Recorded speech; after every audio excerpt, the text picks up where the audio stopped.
Hello guys, so in this video I'm going to show you how to copy and paste messages on your Android phone.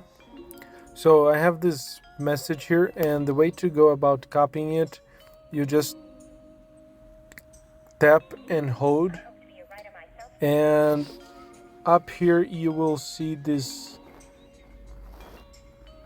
little icon here.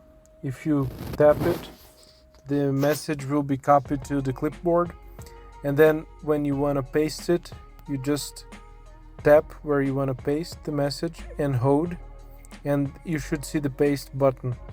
Now this would work anywhere. Like if I go to a different app, so I'm here in Google and I tap here and hold, I'm gonna get the paste icon here again.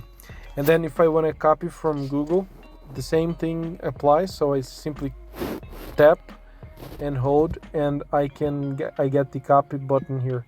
So it's either going to be this icon here, or it's going to give me a copy button that I can actually use. So that's how you copy and paste data in messages on Android. Make sure you leave this video a thumbs up, subscribe, and see you in the next one.